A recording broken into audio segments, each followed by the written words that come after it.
हमारा स्वास्थ्य, हमारी सेहत, हमारा शरीर हमारे लिए बेहद जरूरी है। लेकिन इस भागती दौड़ती दुनिया में हमारी दिनचर्या इतनी अस्वस्थ हो जाती है कि हम कई तरह की बीमारियों से ग्रस्त हो जाते हैं, डॉक्टरों के चक्कर लगाते रहते हैं। लेकिन हमारी एक खास पेशकश के हेल्थ ऐसा प्रोग्राम है जिसमें हम आपको तमाम जाने माने डॉक्टरों से रूबरू कराते हैं और साथ ही उन बीमारियों से कैसे बचा जाए उसके उपाय सुझाते हैं, मेडिकल संबंधी जानकारियां देते हैं। आज हमारे स्टूडियो में मौजूद है डॉक्टर शिल्पी तिवारी, जो कि यूरोलॉजी डिपार्टमेंट के हेड है नैती मल्टी सुपर स्पेशलिटी हॉस्पिटल से। नमस्ते भावना, और के न्यूज चैनल के सभी दर्शकों को और चैनल को और आपको यह अवसर प्रदान करने के लिए बहुत बहुत धन्यवाद। सबसे पहला सवाल ये मैं आपसे जानना चाहूंगी कि गुर्दे क्या होते हैं और हमारे शरीर में और हमारे लिए इनकी क्या महत्वता होती है। गुर्दे हमारे शरीर के एक ऐसे अंग हैं, ऑर्गन्स हैं, जो कि लगभग हमारी मुट्ठी, फिस्ट साइज के होते हैं और हमारे पेट में दोनों तरफ पसलियों के नीचे स्थित रहते हैं। इनका शेप जैसे बीन होता है, जिसे हम राजमा कहते हैं, राजमा के शेप का होता है। और इनका मुख्य फंक्शन होता है कि शरीर से जितने भी टॉक्सिन्स हैं, शरीर को टॉक्सिन से हटाना, टॉक्सिन्स को शरीर से हटाना। नेचुरल सी बात है, जब वो टॉक्सिन्स हटेंगे तो वो किसी द्रव्य पदार्थ में हटेंगे, तो साथ में पानी हटाते हैं। और इन गंदगी को हटाने के अलावा गुर्दों का बहुत बड़ा रोल होता है। नमक जैसे सोडियम, पोटेशियम, मैग्नीशियम या अन्य लवण पदार्थ जैसे कैल्शियम, इनका, क्लोराइड का, बाइकार्बोनेट, एसिड बेस बैलेंस, मतलब जितना बायोकेमिकल एक जो इक्विलिब्रियम शरीर का होता है उसको ठीक करना। और इन सब से एक बहुत ज्यादा इंपॉर्टेंट चीज होती है कि गुर्दे हमारे शरीर में रक्त बनाने का भी कार्य करते हैं, क्योंकि ये एक हार्मोन जिसे हम एरिथ्रोपोइटिन कहते हैं उसको बनाते हैं। और मज्जा में यही एरिथ्रोपोइटिन, जो हड्डी की मज्जा होती है, वहां ये इफेक्ट करता है, तो फिर मज्जा उस रक्त कणिकाओं को बनाता है। तो इसलिए ये इतना सारा अलग अलग प्रकार से गुर्दे का फंक्शन होता है और गुर्दे यही हैं। और ये हमारे जीवन के लिए एक वाइटल ऑर्गन, जिनको हम हटा नहीं सकते, उस स्थिति में उस वैसे काम करते हैं। जैसे हृदय हुआ, मस्तिष्क हुआ, लंग्स हुए, लिवर हुआ, वैसे ही गुर्दे होते हैं। तो ये 5-6 हमारे इंपॉर्टेंट वाइटल ऑर्गन्स माने जाते हैं। इनके बिना शरीर का जीवन संभव नहीं है। डॉक्टर, आपने बताया कि गुर्दे जो है वो आपका वाइटल ऑर्गन होते हैं। बात करेंगे गुर्दों से संबंधित बीमारियों के बारे में, किस किस तरह की बीमारियां होती हैं? कि इनका फंक्शन इतना विस्तृत रूप से और इतना जटिल है, साथ में ये जहरीले पदार्थों से हमेशा इनका डीलिंग रहता है, शरीर के जहरीले पदार्थ। तो नेचुरल सी बात है कि एजिंग प्रोसेस, जो शरीर जब वृद्धा है तो उसमें इसका बहुत ज्यादा वृद्धावस्था का या अन्य रोगों का गुर्दे पे बहुत अधिक प्रभाव पड़ता है। जैसे डायबिटीज हुआ, ब्लड प्रेशर हुआ, और ये टॉक्सिन्स जितने शरीर से निकलते हैं, किसी भी प्रकार के केमिकल्स, यहाँ तक कि सामान्य जो शर्करा है या नमक है, इन सब के भी दुष्प्रभाव गुर्दों को झेलना पड़ता है। तो इन सब प्रकार, इस तरह के विभिन्न प्रकार के रोग गुर्दों पे अपना असर डालते हैं, जो शरीर पे नॉर्मली होते हैं। और इसके अलावा जो कुछ विशेष रोग होते हैं जो गुर्दों में विशेष रूप से प्रभाव डालते हैं, वो होते हैं कि कोई पथरियां अटक जाती हैं, या फिर कैंसर होते हैं गुर्दों के, या फिर यूरिन का जो प्रवाह होता है उसमें कहीं भी कोई गतिविधि एबनॉर्मल हो जाए, जैसे कोई ऑब्स्ट्रक्शन हो जाए या मांसपेशियों की वीकनेस हो जाए पेशाब की थैली में, या लिंग का कैंसर या इस तरह का कुछ होता है, तो उसका सीधा सीधा दुष्प्रभाव गुर्दे पे पड़ता है। तो गुर्दे शरीर की अन्य बीमारियों को तो झेलते ही हैं, साथ के साथ उनके स्पेसिफिक जो जेनिटो यूरिनरी ट्रैक्ट जिसे कहते हैं, मूत्र प्रवाह का जो पूरा सिस्टम है, उसकी भी विशेष जो भी कोई गड़बड़ी होगी तो वो गुर्दे पे सीधा प्रभाव डालेगी। और ये अडल्ट्स में भी होते हैं, ये बच्चों में भी होते हैं। बच्चों में अनुवांशिक बहुत अधिक कारण होते हैं, जैसे पॉलीसिस्टिक डिजीजेज होती हैं, या डिसजेनेसिस होती हैं, या रिफ्लक्स डिजीज जिन्हें कहते हैं, इस तरह के होते हैं। या पीयू वॉल्व होता है जो कि पेशाब की थैली में पेशाब प्रवाह में रुकावट डालता है, उसका सीधा दुष्प्रभाव पड़ता है। या पीयू जंक्शन ऑब्स्ट्रक्शन जिसे कहते हैं कि पेशाब की थैली, पेशाब की नलिका जो गुर्दे से नीचे आती है उसमें रुकावट आ रही, तो ये अनुवांशिक और जिसे कहते हैं अक्वायर्ड विभिन्न प्रकार के रोगों का बहुत दुष्प्रभाव पड़ते हैं। अभी आप बता रहे थे कि गुर्दों की जो परेशानियां जैसे जैसे वृद्धावस्था की तरफ जाती है वो ज्यादा बढ़ती रहती है। पथरी के बारे में जैसा आपने बताया, आम दिनचर्या में भी हम लोग सुनते रहते हैं कि पथरी होती है। अगर गुर्दों में पथरी रोग की हम लोग बात करें तो वो होता किस तरीके से, क्या क्या कारण होते हैं उसके? देखिए, एक सामान्य सा ऑब्जर्वेशन होता है कि मूत्र जो है उसमें केमिकल्स होते हैं, सॉल्ट्स होते हैं, एसिड बेस होता है। एक सामान्य केमिकल्स इक्विलिब्रियम होता है कि एसिड और बेस जब उसका एक पीएच, प्रॉपर पीएच में एक इक्विलिब्रियम में रहता है तो वो सोल्यूबल फॉर्म में रहता है। इसमें हल्की सी भी गड़बड़ होती है तो वो प्रेसिपिटेट होता है। यही सॉल्ट्स जब प्रेसिपिटेट होते हैं, और ये सॉल्ट्स विभिन्न प्रकार के ऑर्गेनिक और इनऑर्गेनिक दोनों प्रकार के होते हैं, जैसे कि कैल्शियम भी होगा उनमें, ऑक्जेलेट भी होगा। ऑक्जेलेट इनऑर्गेनिक ऑर्गेनिक है और कैल्शियम इनऑर्गेनिक है। तो सोडियम भी होगा उसमें, यूरिक एसिड भी होगा, क्योंकि ये सब शरीर के विभिन्न तत्व हैं जो निकलते हैं मूत्र में। तो इनमें कभी भी इक्विलिब्रियम में हल्का सा भी गड़बड़ होगा तो इकट्ठा होकर ये सॉल्ट्स इकट्ठा हो जाएंगे और प्रेसिपिटेट करेंगे, मतलब वहीं इकट्ठा होकर गिर जाएंगे।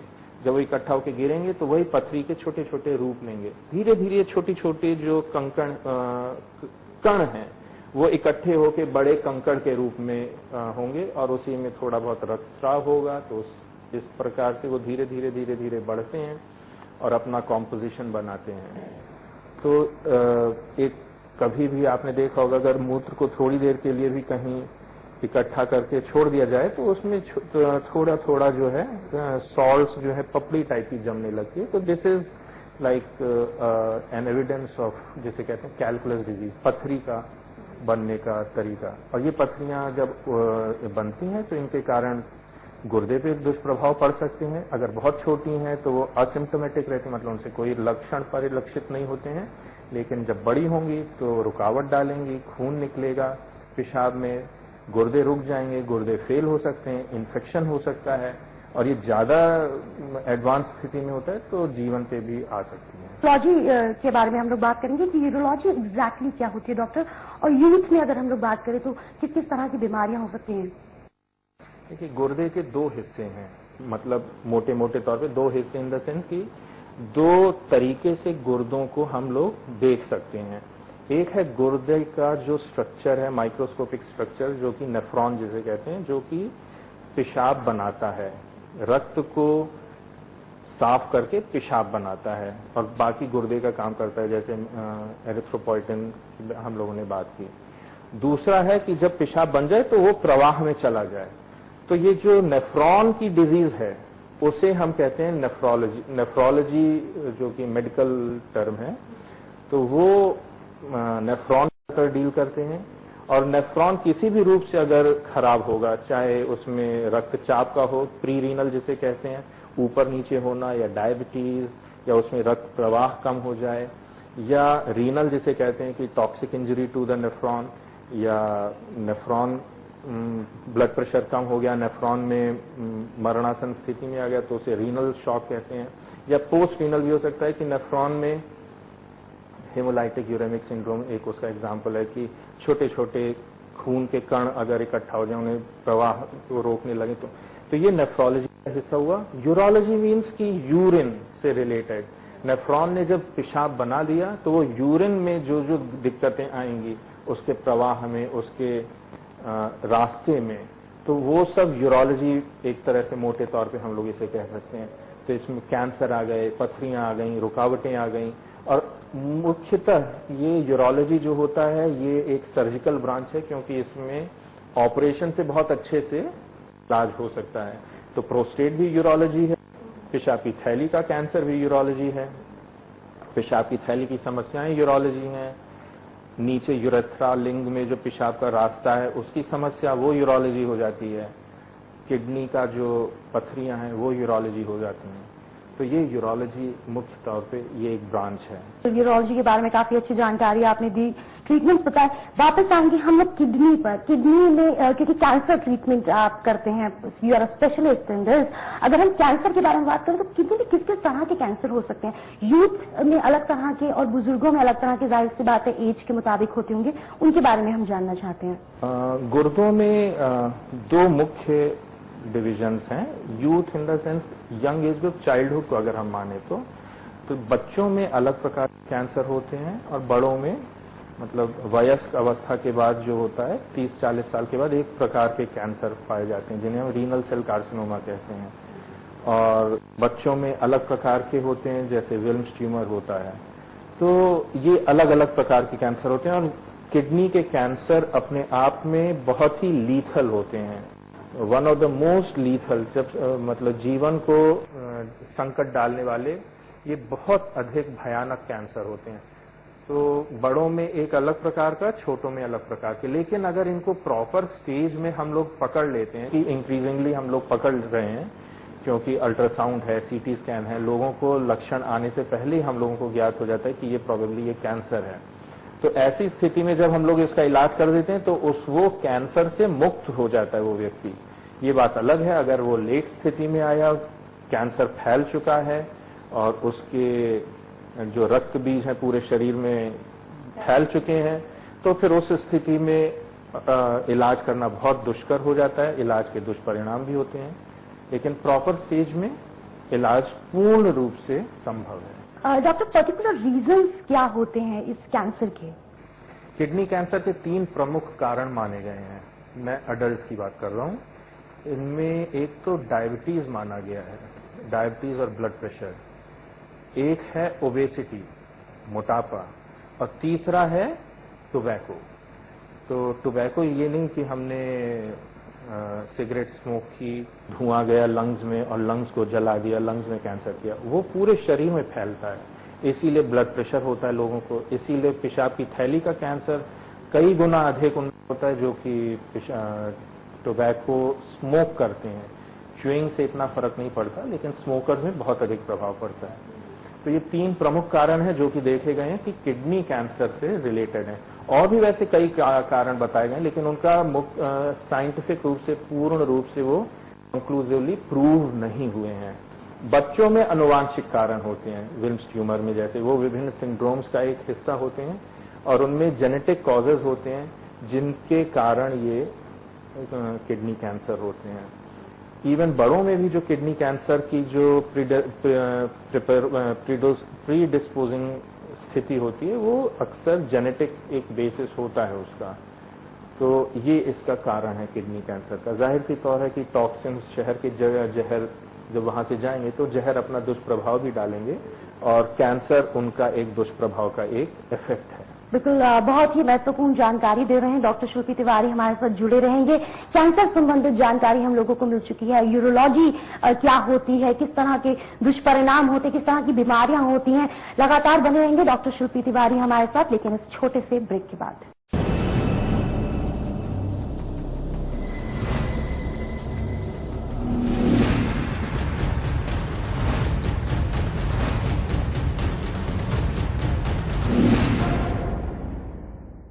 आपका जीवन अमूल्य है। आज के समय कोई बीमारी लाइलाज नहीं, अगर हो सही समय पर उपयुक्त जांच और मिले अनुभवी डॉक्टर्स द्वारा इलाज। यही समाधान लाया है नयति multi super speciality hospital Mathura. विश्व स्तरीय उपचार अब आपके।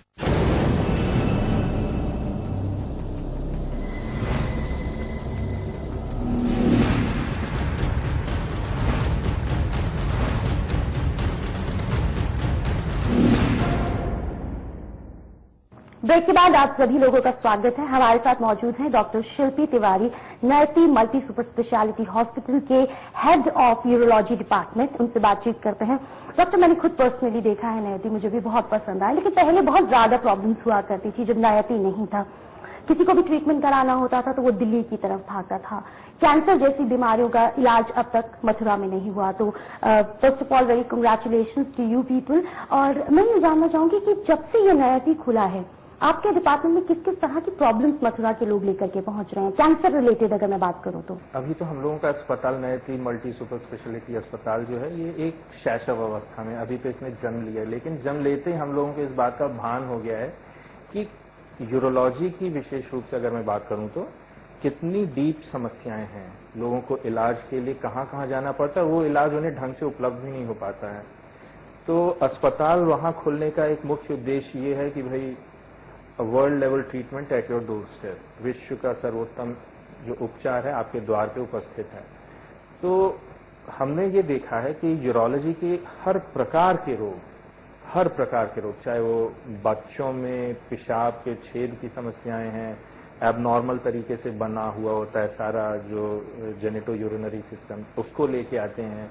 अलग अलग प्रकार के ऐसे कैंसर का प्रेजेंटेशंस हैं कि इस गुर्दे में भी है, इस गुर्दे में भी है, अब ये गुर्दा कैसे निकालो, इस गुर्दे को निकालो तो दोनों गुर्दे निकल गए, तो उसको कैसे इलाज करना है। ये जो जितना क्षेत्र है, अगर हम लोग कहें उत्तर प्रदेश, तो विशेष रूप से यहाँ न सिर्फ तंबाकू उगाया जाता है, बल्कि तंबाकू के विभिन्न उत्पाद यहाँ प्रोसेस होते हैं, मैन्युफैक्चर होते हैं और कंज्यूम भी मैक्सिमम होते हैं, गुटखा, पान, विभिन्न तरह से।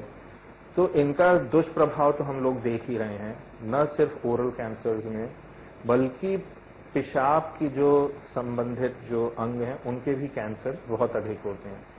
एक और बहुत इंपॉर्टेंट चीज है कि ये जो गंगा का मैदान है, विशेष रूप से यूपी में जो ग्राउंड वाटर है उसमें कुछ ऐसे पॉल्यूटेंट्स हैं बिकॉज ऑफ इंडस्ट्रियल कंटैमिनेशन और whatever reason it may be. तो यहाँ गॉल ब्लैडर का कैंसर बहुत अधिक है, जो कि भारत में सबसे अधिक होता है। अगर कहा जाए पेशाब की थैली का कैंसर जितना उत्तर प्रदेश में देखा जाता है, उतना दक्षिण भारत या पश्चिम भारत में नहीं देखा जाता। एक हिडन कैंसर है प्रोस्टेट कैंसर, वो पूरे विश्व में one of the top most cancer होता है, सेकंड या थर्ड नंबर पे अलग अलग देशों में आता है। और जैसे जैसे लोगों की एज बढ़ रही है, उस कैंसर का डिटेक्शन और उसका इंसिडेंस हम लोगों को अधिक पता चल रहा है। तो महिलाओं में मैंने सबसे ज्यादा देखा है कि यूरिनरी ट्रैक्ट इन्फेक्शन बहुत ज्यादा होता है, उससे कैसे बचा जाए कुछ? क्योंकि जब भी आपको यूरिनरी ट्रैक्ट इन्फेक्शन होता है, आप कम से कम 5 दिन के लिए हॉस्पिटल में एडमिट हो जाते हैं, तो उस समस्या से बचा कैसे जाए? दो चीजें हैं इसमें भावना जी। एक तो महिलाओं की यूरिनरी समस्याएं अनरिपोर्टेड एंड अनट्रीटेड रहती हैं। It is taken as part of the game कि फीमेल हैं तो ये तो समस्याएं रहेंगी। और वो सिर्फ संक्रमण या इन्फेक्शन की बात नहीं है। बहुत अधिक महिलाओं को, लगभग 50% महिलाओं को, जब उनका मासिक स्राव बंद हो जाता है 50 साल के लगभग, 45 से 50 के बीच में, तो बिकॉज ऑफ एज और प्रेगनेंसी की जो समस्याएं होती हैं, डिलीवरी की समस्याएं होती हैं, उनको पेशाब की समस्याएं डेवलप हो जाती हैं। तो उनमें पेशाब का लीक होना, कंट्रोल नहीं कर पाना, पूरा जो द्वार होता है वो नीचे सरक आना, तो उसके साथ पेशाब की थैली नीचे सरकती है, तो पेशाब करने की समस्याएं होती हैं। फीमेल यूरोलॉजी जिसे हम लोग कहते हैं, ये एक इतना वास्ट ग्रुप है लोगों का जो कि unreported, untreated and it is under the blanket. उसको फीमेल्स भी सोचती हैं क्या करना, ये तो पार्ट ऑफ द गेम है। इससे तो फीमेल के लिए तो मैं यही कहूंगा कि महिलाएं अगर उस चीज को, अपना जीवन अगर ठीक रखना है, तो नोबडी कैन, डायपर लेके चलना किसी के लिए ठीक नहीं है। तो लोगों को डरना नहीं चाहिए और उसका इलाज संभव है, इलाज लेना चाहिए दवाओं से भी और ऑपरेशन से बहुतों में अच्छा इलाज होता है। संक्रमण की जहां तक बात है, क्योंकि फीमेल में वो जो बनावट होती है नीचे की, कि बच्चादानी का द्वार, पेशाब का द्वार और लैट्रिन का द्वार, मल द्वार, ये तीनों 2-3 सेंटीमीटर के अंतराल में ही तीनों के मुंह होते हैं। तो उसका इन्फेक्शन बहुत कॉमनली एक दूसरे में आता है, यूरिन में विशेष रूप से इन्फेक्ट हो सकता है, परंतु उसका इलाज भी बहुत कॉमनली और इजीली अवेलेबल है। तो फीमेल इन्फेक्शन से डरने की आवश्यकता नहीं है, उसका इलाज संभव है। आगे बढ़ते हैं डॉक्टर, गुर्दा डायलिसिस प्रत्यारोपण क्या है और क्या ये यूथ में संभव है? डायलिसिस और प्रत्यारोपण, ये दो चीजें तब यूज होती हैं जब गुर्दे काम नहीं करते। एक ऐसी स्थिति आती है जब गुर्दा काम करना बंद कर दे या बहुत कम काम करे। अगर ऐसा होगा तो शरीर चल नहीं पाएगा, क्योंकि if kidney is not working तो फिर व्यक्ति जिंदा नहीं रह सकता, सीधी सी बात है।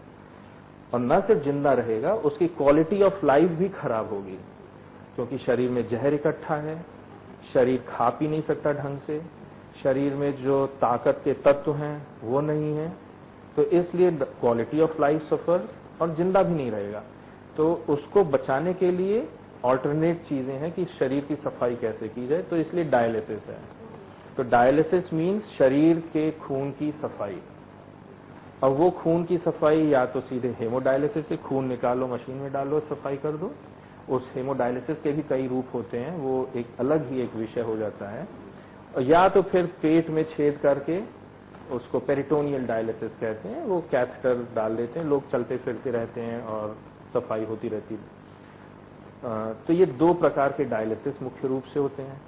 और अगर डायलिसिस जो है वो dialysis is not a permanent solution. Dialysis सिर्फ आपकी सफाई कर, रोग व्यक्ति की सफाई करता है। क्वालिटी ऑफ लाइफ बहुत अच्छी नहीं होती है, क्योंकि उसमें जैसे हम लोगों ने कहा खून तो बनेगा नहीं, क्योंकि गुर्दे का एक काम खून बनाना भी होता है, हड्डी ठीक करना भी होता है। तो बेस्ट सोल्यूशन ये होता है कि हमारे पास एक नई किडनी आ जाए। नई किडनी का यही एक ही फिलहाल तरीका है कि हम किसी और से गुर्दा लें, एक डोनर जिसे कहते हैं, और वो उसे हम में जो रोगी है उसमें लगाया जाए। तो इसको किडनी ट्रांसप्लांट कहते हैं। किडनी ट्रांसप्लांटेशन डायलिसिस से सुपीरियर पद्धति है। इसमें क्वालिटी ऑफ लाइफ ज्यादा अच्छी होती है, व्यक्ति ज्यादा संतुष्ट होता है डायलिसिस से। लॉन्ग टर्म में ये ज्यादा कॉस्ट इफेक्टिव भी होता है। तो इसलिए किडनी ट्रांसप्लांटेशन एंड डायलिसिस ये दो अलग अलग विधाएं हैं जो कि किडनी फेल जिनकी हो जाती है, किडनी फेलियर पेशेंट, उनमें यूज की जाती है। तो नैती मल्टी सुपर स्पेशलिटी हॉस्पिटल की अगर हम लोग बात करें तो वहां पर जरूर डायलिसिस से संबंधित अच्छी मशीनरीज आपके पास में होंगी। ट्रांसप्लांट के लिए पहले जाना पड़ता था शहरों की तरफ, दिल्ली, बैंगलोर, मुंबई जैसे शहरों में। मेरे ख्याल से अब ये नैती में बहुत आसानी से किया जा सकता है। बिल्कुल, हमारे यहाँ एक नेफ्रोलॉजी विभाग भी है, यूरोलॉजी विभाग तो है ही। दोनों एक टीम के जैसे काम करते हैं, और इसलिए हमारे पास बहुत कई डायलिसिस मशीन है जो कि सादे रोगियों या फिर पॉजिटिव पेशेंट जिनमें कुछ वायरल विशेष इन्फेक्शन होते हैं उन लोगों में भी काम में आ सकती हैं। और ट्रांसप्लांट की भी सुविधा हमारे यहाँ उपलब्ध हो रही है। अभी इमीडिएटली शुरू नहीं की है, लेकिन वो भी आने वाले महीनों में शुरू हो जाएगी। दिस इज क्योरेबल कह सकते हैं इसको। डॉक्टर, वापस आएंगे किडनी के प्रॉब्लम्स पे। हम बचपन से सुनते आए हैं कि हेल्दी किडनी के 8 गोल्डन रूल्स होते हैं। वो 8 गोल्डन रूल्स जानना चाहेंगे हम। तो लाइफस्टाइल मॉडिफिकेशन, ओबेसिटी अपने आप में मना है। मोटापा किसी भी कारण से अगर हो रहा है तो उसको अवॉइड करना चाहिए, अपना डाइट, लाइफस्टाइल सब। तो ये गोल्डन रूल्स हैं, 8 जरूर बताए मैंने। बीमारियों में ब्लड प्रेशर और हाइपरटेंशन है, it should be under control, both of them. दोनों, बीपी, रक्तचाप और मधुमेह कंट्रोल में होना चाहिए। 2 ये हो गए। 2 और हैं, क्या खाना है। तो खाने में अच्छी diet, fresh fruits and vegetables, avoid lot of fat, ये सब, या नमक। 3 जो सफेद चीजें हैं वो शरीर के लिए बहुत हानिकारक हैं। सफेद चीनी, सफेद नमक और सफेद फूड, तीनों चीजें अवॉइड करनी चाहिए। ये शरीर में विभिन्न प्रकार से हानि पहुंचाती हैं। और पानी खूब लेना चाहिए, जैसे मैंने कहा पथरी, तो जब पसीना होगा तो पानी का लॉस होगा तो कंसंट्रेट होगा यूरिन, पथरी बनने की समस्या ज्यादा होगी। तो फ्लश आउट करते रहना चाहिए शरीर को, लेकिन उसका भी एक स्तर होता है। There is no absolute medicine in the world. वो अमृत नहीं है कि 10 किलो हमने अमृत पी लिया 24 घंटे में तो हम तो अमर हो गए। उसका भी एक लेवल होता है, क्योंकि हम लोगों ने देखा है लोग 8-8 लीटर पानी पीते हैं, सवेरे उठते ही 2 लीटर पानी पी रहे हैं, लेकिन वो एक तरह से वो मूर्खता है।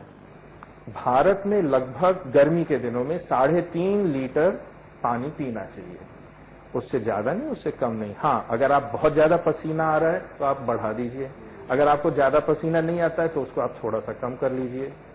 तो भारत में गर्मी के दिनों में 3.5 लीटर पानी ठीक है, लेकिन ये पानी भी तभी पीते हैं जब हमारा हार्ट ठीक हो, हमारा गुर्दा ठीक हो। ये नहीं हमारा हार्ट खराब है, हमारा गुर्दा खराब है तो पानी शरीर में इकट्ठा होगा, वो निकल नहीं पाएगा। तो अ हेल्दी पर्सन जो स्वस्थ मनुष्य है उसको 3.5 लीटर गर्मी के दिनों में, सर्दी के दिनों में वो लगभग 2.5 लीटर होना चाहिए, 2 से 2.5 लीटर के बीच में। तो इसलिए ऐसा नहीं है कि हम अपने आप को ओवरलोड कर रहे हैं। तो हमें क्या लेना है, क्या नहीं लेना है। ओवर द काउंटर मेडिसिन, कहीं भी जाते हैं दर्द की दवा ले रहे हैं, कोई भी दवा ले रहे हैं, तो ऐसा नहीं लेना है। ये कुछ भी हमें नहीं लेना है। क्या नहीं लेना है, मैंने नमक बोल दिया, वो नहीं लेना है। हाँ, लाइफस्टाइल मॉडिफिकेशन, हेल्दी एक्सरसाइज करना दुनिया में बेहद आवश्यक है। डांस करिए, जॉग करिए, भागिए, दौड़िए, व्यायामशाला में जाइए, जिम्नेजियम जाइए। एक्सरसाइज करना बेहद आवश्यक है। उससे आपकी मसल्स डेवलप होती हैं। मसल्स सिर्फ दिखावट के लिए नहीं होती, मसल्स अपने आप में मेटाबॉलिज्म का एक बहुत इंपॉर्टेंट साधन है। उससे आपकी बोन्स डेवलप होती हैं। ये देखा गया जो कि एक्सरसाइज करते हैं, जिनकी बोन्स ताकतवर होती हैं, उनमें हर प्रकार की कॉम्प्लिकेशन या रोग कम होते हैं। वो चलते फिरते ज्यादा हैं, उनकी हड्डियां दर्द नहीं करती, उनकी रीढ़ की हड्डी मजबूत होती है और उनके दूसरे रोग भी नहीं होते हैं या बहुत कम होते हैं। तो लाइफस्टाइल मॉडिफिकेशन, ओबेसिटी अपने आप में मना है। मोटापा किसी भी कारण से अगर हो रहा है तो उसको अवॉइड करना चाहिए, अपना डाइट, लाइफस्टाइल सब। तो ये गोल्डन रूल्स हैं, 8 जरूर बताए मैंने।